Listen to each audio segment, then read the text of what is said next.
বড় মুফতি মুফতি আপনার মনির হোসেন কাসেমি এত বড় একজন হুজুর ফতোয়া দিল ইসলামী দল জামাত ইসলামকে ভোট দেওয়া জায়েজ নাই। ঠিক আছে, তাহলে জামাত ইসলামকে ভোট দেওয়া জায়েজ নাই, ভালো। তাহলে কাদেরকে ভোট দেওয়া জায়েজ, কাদেরকে দিতে হবে আপনি একটু বলে দেন। কথা বলে না কেন? ওই এই ফতোয়া দিয়ে ওই বিএনপির অনেক নেতাদের সাথে ঘুরতেছে এমপি হওয়ার জন্য, তাদের সাথে সাথে ঘুরে মিটিং করতেছে তলে তলে কিভাবে আগামীতে এমপি প্রার্থী হয়ে এমপি নির্বাচন করে ক্ষমতা পাওয়া যায়। এখন প্রশ্ন করতে চাই, আলেমেরা একতাবদ্ধ হচ্ছে না, আলেমদের আকীদা খারাপ, এই দলের এই দোষ, ওই দলের ওই দোষ, তে তোমরা যাদের সঙ্গে তলে তলে দলাদলি করতেছো, মিল হওয়ার চেষ্টা করতেছো, তাদের তো ঈমানও নাই, আকীদাও নাই। এ কথা বলে না কেন? যারা বলে যে শরীয়ত আইনে বিশ্বাস করি না, এদের ঈমান থাকে, আকীদা থাকে।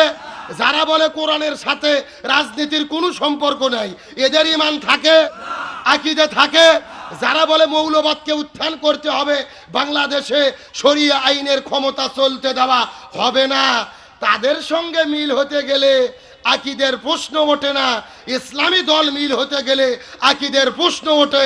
তার মানে বোঝা গেল আকীদা হলো ধোঁয়াশা, মূলত তোমাদের উদ্দেশ্য হলো মুনাফিকি করে গাদ্দারি করে এমপি হয়ে ক্ষমতায় বসা। একটা কথা মনে রেখো, 24-এর গণ অভ্যুত্থানের পরে স্বৈরাচার হাসিনা পালিয়ে গেছে, বাংলাদেশের মানুষেরা চিন্তা করেছিল আলেমারা যদি একতাবদ্ধ হয় আর কোনো জালেমকে তারা দেখতে চায় না।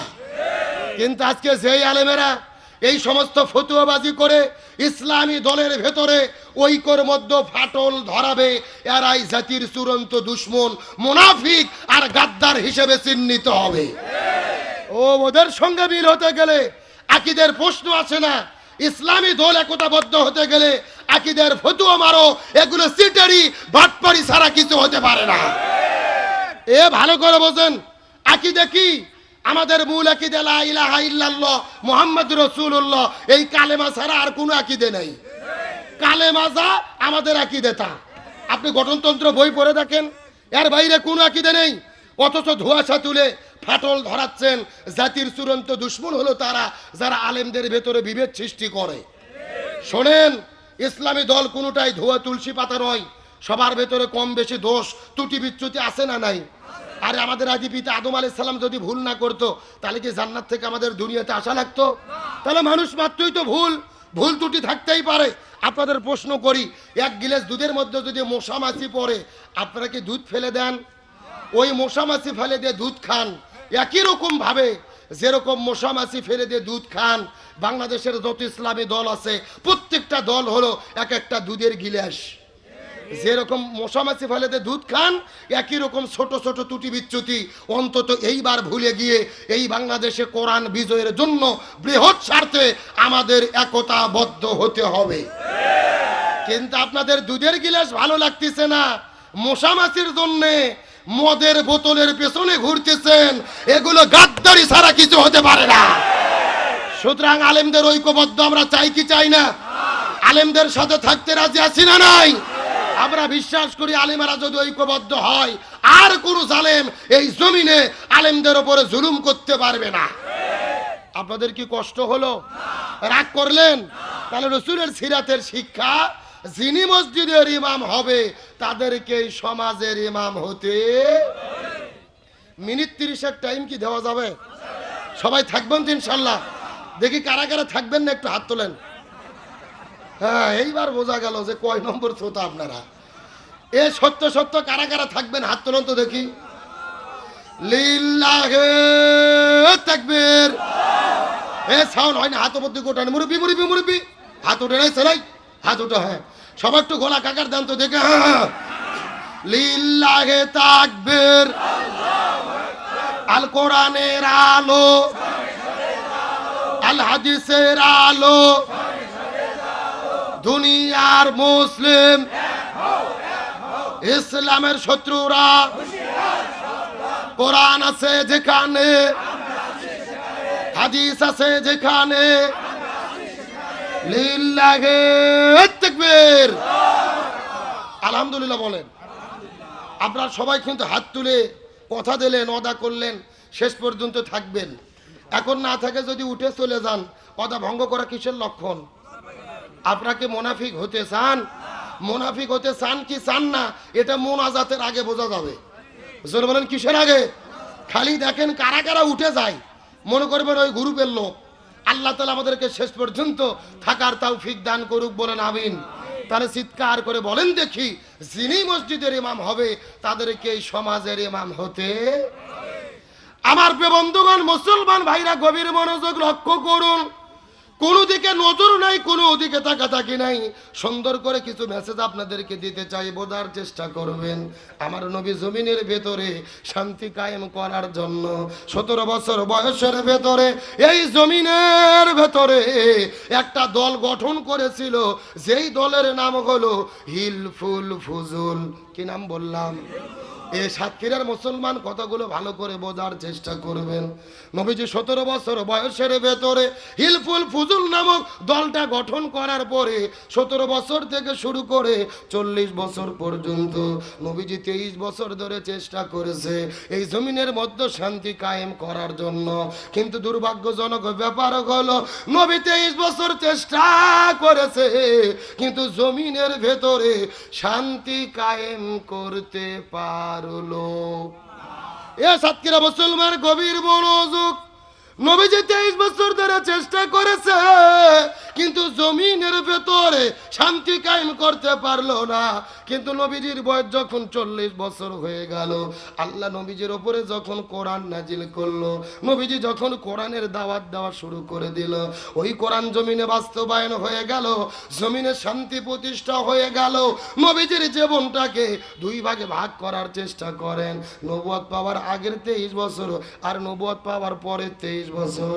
17 থেকে শুরু করে 40 পর্যন্ত নবুয়ত পাওয়ার আগে 23 বছর, আবার 40 থেকে শুরু করে 63 পর্যন্ত নবুয়ত পাওয়ার পরের 23 বছর। আগে 23 বছর নবী চেষ্টা করলো কিন্তু শান্তি কায়েম করতে পারলো না। কিন্তু পরের 23 বছরের ভেতরে নবীজি কেন শান্তি কায়েম করতে পারলো? এর পেছনে কারণ হলো, আগের 23 বছরের ভেতরে নবীজির কাছে দল ছিল কিন্তু নবীজির দলের ভেতরে আল্লাহর কোরআনের সংবিধান ছিল না। কথা কি বোঝা যায়? এ ভালো করে বোঝেন। আপনার আমার মতো 2 টাকার ছুটকে ফাটকে হুজুর না, এলাকার তেল তেলা গয়ান্দার নেতা না। স্বয়ং বিশ্বনবী 23 বছর ধরে চেষ্টা করেছে এই জমিনে শান্তি কায়েম করার জন্য তার দলের দ্বারা, কিন্তু নবীজি শান্তি কায়েম করতে পারে নাই। কিন্তু নবীর বয়স যখন 40 বছর হলো, আল্লাহ নবীজির উপর কোরআন নাজিল করলেন, নবীজি শান্তি কায়েম করতে পারলো। আগের 23 বছর নবী চেষ্টা করলেন, তার দলের দ্বারা শান্তি কায়েম করতে পারলো না। তার কারণ হলো, তখন কোরআন পৃথিবীতে নাজিল হয় নাই, কোরআনের সংবিধান ছিল না। পরের 23 বছরে নবী কোরআন কায়েম করলো, জমিনের শান্তি প্রতিষ্ঠা হয়ে গেল। তার মানে এখান থেকে রসুলের সিরাতের শিক্ষা হলো, এই বাংলাদেশে যতগুলো রাজনৈতিক দল আছে আগামীতে বাংলাদেশে শান্তি কায়েমের ঘোষণা দিচ্ছে, ওই দলের দ্বারা এই জমিনে শান্তি কায়েম সম্ভব নয় যেই দল আল্লাহর কোরআনের সংবিধান দিয়ে পরিচালিত হয় না। কথা কি ক্লিয়ার না ভেজাল আছে? কেন ভাই, যেই দল নিজেরাই কোরআন দিয়ে চলে না, ওরা নিজেরাই তো নিজেরা মারামারি করে এক বছরে 110 জন কুপকাত। কথা কন না গা? তারা যাদের কাছে নিজের দলের কর্মীরা নিরাপদ নয়, ওদের কাছে দেশ রাষ্ট্রকে নিরাপদ হতে পারে? গভীর মনোযোগ তাহলে চিৎকার করে বলেন, শান্তির জন্য কি লাগবে? স্বাধীনতার 54 বছর পার হয়ে গেছে, এক দল ক্ষমতায় এসেছে আর এক দল বিদায় নিয়ে চলে গেছে, কেউ শান্তি দিতে পারেনি। সুতরাং আমাদের ঘোষণা করতে হবে, এই বাংলাদেশে সব দল দেখা শেষ, আগামীতে আলেমদের নেতৃত্বে কোরআনের বাংলাদেশ। তার কারণ আমার আল্লাহ কোরআনের মধ্যে বলেন, ওয়াতাসিমু বিহাবলিল্লাহি জামিয়াও ওয়ালা তাফাররাকু, তোমরা যদি মুসলমান হও আল্লাহর রশিকে ঐক্যবদ্ধভাবে আঁকড়ে ধরো, দিন কায়েমের আন্দোলন করো, তোমরা বিচ্ছিন্ন হয়ো না। আল্লাহর কোরআন বলেছেন ওয়ালতাকুম মিনকুম উম্মাতুন ইয়াদউনা ইলাল খায়র ইয়ামুরুনা বিল মারুফ ওয়া ইয়ানহাউনা আনিল মুনকার, তোমাদের মধ্যে অবশ্যই একটা দল থাকবে যারা ভালো কাজের আদেশ করবে, অন্যায় কাজে বাধা দেবে। আল্লাহর কোরআন বলেছেন আল্লাযীনা ইম্মাক্কান্নাহুম ফিল আরদি আকামুস সালাহ ওয়া আতাউজ যাকাহ ওয়া আমারু বিল মারুফ ওয়া নাহাউ আনিল মুনকার। কোন মুসলমান দল যদি ক্ষমতায় যায় চারটে কর্মসূচি বাস্তবায়ন করবে। 1 নম্বর নামাজ বাধ্যতামূলক করবে, 2 নম্বর যাকাত ভিত্তিক অর্থনীতি কায়েম করবে, 3 নম্বর ভালো কাজ চালু করবে, 4 নম্বর মন্দ কাজ বন্ধ করবে। সুতরাং আগামী নির্বাচনে ক্ষমতায় যাওয়ার পরে এই 4 কর্মসূচি বাস্তবায়নের জন্য যারা ঘোষণা দেবে ইমানদার মুসলমান হিসেবে তাদের পক্ষেই আমাদের থাকতে হবে। বক্তব্যকে আব্দুল সালাম যুক্তিবাদী না আল্লাহর? জোরে বলেন কার? তাহলে চিৎকার করে বলেন, দল যদি করাই লাগে কিসের দল করব? রাজনীতি যদি করাই লাগে কিসের রাজনীতি করব? তার কারণ আল্লাহর কোরআন বলেছেন ওয়ামাইয়াবতাগি গায়রুল ইসলামি দীনান ফালা ইউকবালা মিনহু ওয়া হুয়া ফিল আখিরাতি মিনাল খাসিরিন। আল্লাহর কোরআন বলেছে কোরআন বাদ্য যদি কেউ বিয়ে করে ওই বিয়ে আল্লাহর দরবারে কবুল হবে না। কোরআন বাদ্য যদি কেউ ব্যবসা করে ওই ব্যবসা আল্লাহর দরবারে কবুল হবে না। কোরআন বাদ্য যদি কেউ রাজনীতি করে ওই রাজনীতিও আল্লাহর দরবারে কবুল হবে না। তাহলে আমাদের সব কিছু হবে কার জন্য? এই জন্য আল্লাহ বলেন কুল ইন্না সলাতি ওয়া নুসুকি ওয়া মাহইয়ায়া ওয়া মামাতি লিল্লাহি রাব্বিল আলামিন। আমাদের নামাজ, আমাদের জীবন, আমাদের কুরবানি, আমাদের রাজনীতি, অর্থনীতি, সমাজনীতি, সংস্কৃতি সব কিছুই হবে কার জন্য? আর একমাত্র শান্তি দিতে পারে তার